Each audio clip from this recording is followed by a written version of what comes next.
Explore a seed with a giant lush cave biome and a mineshaft as well as an ancient city at world spawn. Keep watching to learn more about this seed and other structures around the world. Also, please make sure to leave a like and subscribe to my channel as your support really means a lot. Explore the lovely lush cave biome full of glowberries, axolotls, and moss blocks everywhere. This lush cave biome is giant and has so much area to explore around. There are even many waterfalls around which you can use to swim up and down the lush cave. Plus all of the glowberries give off light to prevent hostile mobs from spawning there, but since the lush cave is so huge the light doesn't cover everywhere in the cave. This means you will still have to watch out for hostile mobs in some parts of the cave. But since the top part of the cave is already lit up, that means you will only need to light up the ground, making it easier to explore around the cave. There are also some parts of the cave that are already safe since the ceiling is low, which allows the light from the glowberries to reach the ground. It will still be difficult to explore all of this lush cave though, since it just has so much space around it, but the areas that you have already explored will already be safe if you placed enough torches or other lights around. Just make sure to bring plenty of torches as well as some blocks and food, and you should be prepared enough to explore around this giant lush cave biome without having to face too much danger. Explore the mineshaft deep underground and collect items from all of the minecart chests. This is a big mineshaft and it is located on the ground in part of the giant lush cave biome. Since it is a mineshaft, there will also be minecart chests around it which you can use to find some items to help you further explore the giant lush cave. There are also some cave spider spawners around the mineshaft which you should try to break as soon as possible so you do not have to worry about being poisoned by the cave spiders while exploring. Also, since the mineshaft is made out of wood, you can use the logs and planks to craft more sticks in case you run out of torches, since there is no wood anywhere else in the cave. You could also use the string from the cobwebs to craft wool in case you need to craft a bed to pass the night. Gather resources from spawn to explore around the rest of the world. This seed spawns you in a birch forest biome near a hill as well as a giant meadow and grove biome further away. This is a very nice looking spawn because of the forest on the hills and the giant lake below.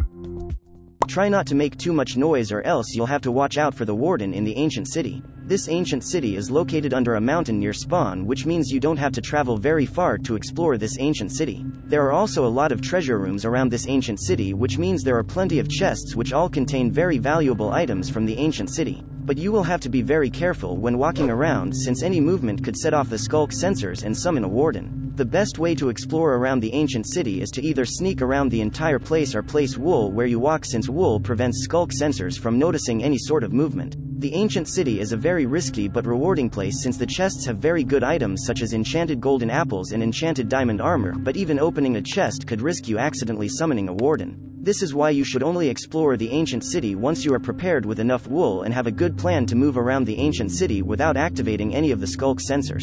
If you are able to make it out of the ancient city, you will be stronger than before with all of your newfound treasure items. Monsters spawn inside of the dungeon and guard the chests inside containing loot. This dungeon has a skeleton spawner in it which will allow you to get lots of bones and arrows as well as XP from the skeletons you attack.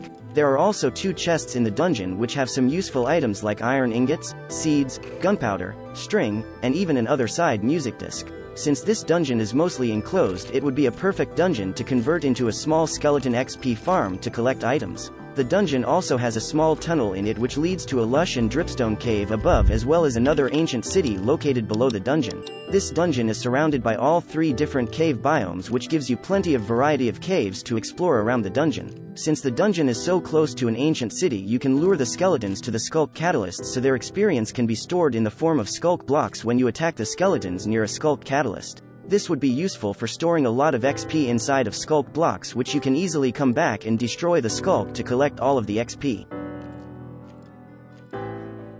Explore the village and collect lots of useful items from chests to trade with the villagers. This is a plains biome village which has plenty of small farms and animal pens around it you can use to collect lots of useful resources from. There are also many hay bales around the village you can craft into wheat to make bread for food or trade with the farmer villagers to get some emeralds. This village is also surrounded by snowy mountains which gives an amazing view from all sides of the village. There are also a lot of different types of villager houses, which means there are lots of different villager types allowing you to trade for different items with each villager. Since this village is in a really nice area, you should build up protection around the village so that it would be safe from any wanted visitors such as pillagers and zombies. Once you are able to build protection around the village, all of the villagers will be safe, which means you will be able to continue trading with them and collecting more emeralds. Villagers are a great way to get a lot of different items from one place, so you should definitely protect all of the villagers so you can use them to gather more resources. You could also build more iron golems to defend the villagers once you have enough iron ingots.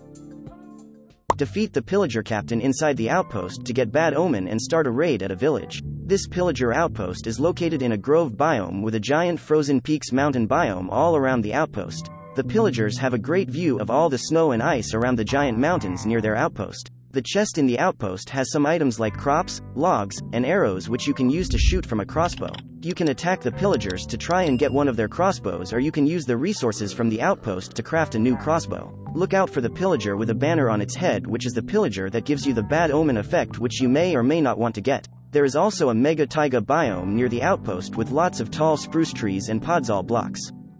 Rebuild the ruined portal to enter the Nether and explore a dimension full of fire. This ruined portal is located in a very small cave underground which you will have to dig to in order to get. There is also a chest in this ruined portal which has some items like enchanted golden tools, glistering melon, as well as a flint and steel you can use to light the portal. This ruined portal isn't too far from the surface and also has a small lush cave and mineshaft a little more further below it. The ruined portal is also half made out of crying obsidian, which means you will need to find more normal obsidian blocks in order to rebuild the portal and light it. You also may want to light up the area around the portal so that no hostile mobs can attack you in here while you are rebuilding the portal. Enter the Nether dimension and build protection around the portal to return back home. Once you rebuild the ruined portal shown earlier, you will spawn inside of a small cave trapped in nether rack. There is however a giant crimson forest biome above the portal once you are able to escape from the cave. The crimson forest biome could be dangerous because of the piglins and hoglins, but you can easily avoid the piglins just by wearing at least one piece of gold armor. You could also attack the hoglins to get pork chops, since that is the best food source available in the nether. There is also lots of quartz and nether gold ore around the portal area which you can mine to collect lots of XP before you leave the cave and go explore the crimson forest biome as well as the rest of the nether.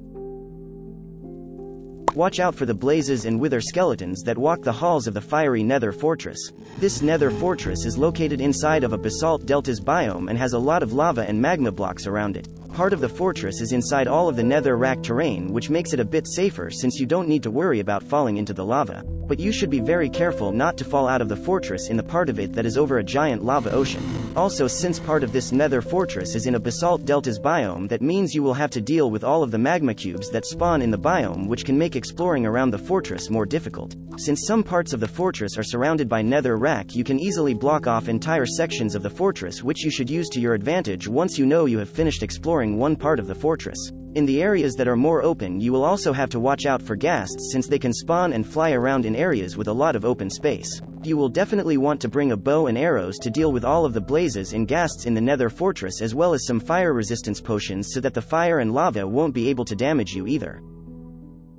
Activate the end portal frames to enter the end dimension and battle the legendary Ender Dragon. There is already one end portal frame activated, which means you will only need to activate 11 more end portal frames to open the end portal. You can also explore the rest of the stronghold to possibly find chests with ender pearls to help you activate the end portal quicker. Make sure to break the silverfish spawner as soon as possible, or else the silverfish will start spawning and hiding in all the stone bricks in the end portal room. You should also make sure that you are fully prepared for the Ender Dragon fight with strong armor and weapons, as well as many blocks and some potions before entering the end portal, since there is no way to return back without defeating the Ender Dragon. Collect enchanted books from the Stronghold library room to enchant your tools and armor. The chests in this library room have very useful enchantments like feather falling, efficiency, sharpness, protection, and power. You could even combine some of these books using an anvil to make them stronger, or to put multiple different enchantments on a tool or armor piece. There are also lots of bookshelves in the library room which you can use to power up your enchanting table or collect the books so you can enchant them yourselves to get the exact enchantment that you want. This library room would be a perfect spot to set up an enchanting table so that you can easily enchant all of your tools and armor with the strongest enchantments before heading into the end to battle the Ender Dragon.